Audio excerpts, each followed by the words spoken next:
On day 2, we are ready to put our mask onto our headdress.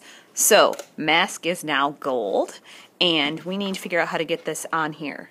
So, we're going to take our mold as a tracer, and on the back of your headdress, we're going to trace this mold. We don't want it to touch the bottom or touch a side, so I'm just trying to place it in the middle as best as I can. And I'm going around the edge with a pencil, and I'm going to cut this out. So I think giving this a little fold to snip works awesome, and then my scissors can fit in here.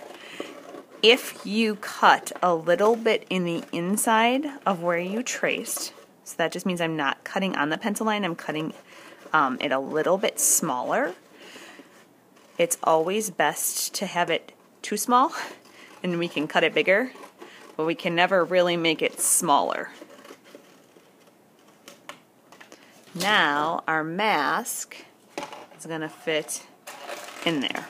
So some of the ends or the sides of my paper mache are curled up. I'm trying to kind of flatten them out. If they're really bothering you, you could trim a little bit of these edges off, but not too much. We want to use these edges to tape. So this is where you may have to help somebody out next to you. So I'm starting with just a couple of pieces on the back to kind of place it. So I'm making sure I get some tape at the top and the bottom. It's looking like that's going to show at my neck, so I'm going to trim that off.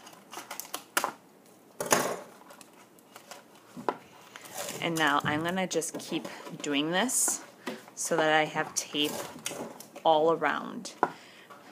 This is the part that doesn't always work the best.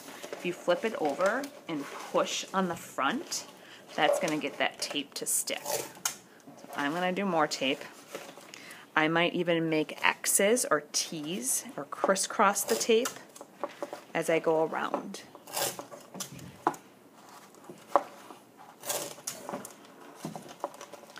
So, I know I say don't use too much tape a lot. However, we need quite a bit of tape today to get this to stick. So help the people out around your table. The next part, we're going to do a little bit of planning and sketching with a ruler and a pencil. Alright, I think this is going to be good to go. Okay, so planning. We're going to have that picture of King Tut up on the smartboard, and you're going to notice that the lines, the blue lines of the headdress, kind of go up and down, vertical at the top, and then they switch to horizontal. So at the top, I am going to draw lightly with my pencil, and I don't know if you can see that on the video, but I can see it on my mask. I'm going to try to draw these lines going vertical, and they kind of curve as I go around. I have about a finger space between them. There is no way for me to erase on this, so make sure you know exactly what you're doing as you're kind of pushing this foil down. So I would say that looks pretty symmetrical. Now I'm going to switch to my lines going horizontal. So that means they're going this way. I do have rulers out for this part if you would like to use a ruler to sketch. And again, I'm trying to go a finger space between these lines. And I don't know if you can see this on the video, but this is going to tell me where I need to put my blue paint on the headdress. Right down by the chin. I don't want these blue lines on the chin. So I'm kind of stopping them where my finger is. And then when I get to the bottom, they're going to go all the way across those rectangles at the bottom. So if you want to do a little pretending, and pretend that I have done this on both sides of the mask, I am going to be ready for the paint and for the marker. If you are somebody who added that snake or added the beard, you will be able to paint those as well. I'm going to start with the black. The only part I see of black are the circles in the eyes. So I can kind of see where they are on this mask. I can see where the eyes were on that plastic mold. And I'm making a circle. It's probably about the size of a nickel. And I'm trying to make it nice and smooth.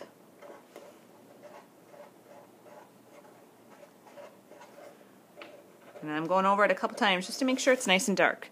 Looks strange, but we're going to add the blue around the edge.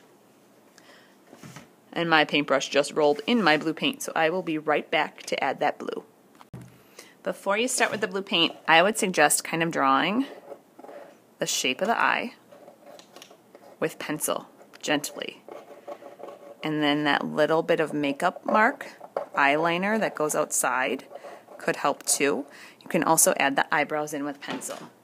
So, I'm going to move this up a little bit closer so I can see it better and you can see it better.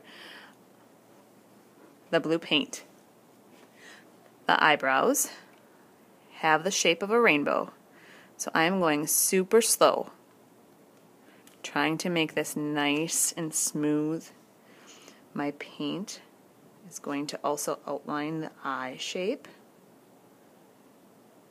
And that's where that eyeliner goes out to the sides, almost down the edge of the face. Same thing on this side, trying to match and make it symmetrical.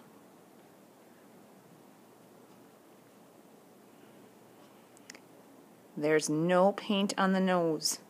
There's no paint on the lips. They're just gold.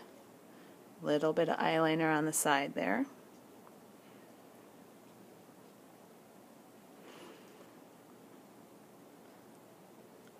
Then I'm ready for the blue on the foil, on the headdress. I'm going to flip this upside down so I don't smear the eyes.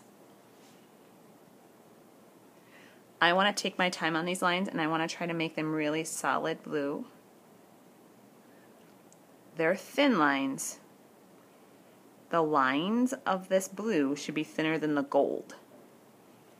So that's why that finger space between the lines is really important.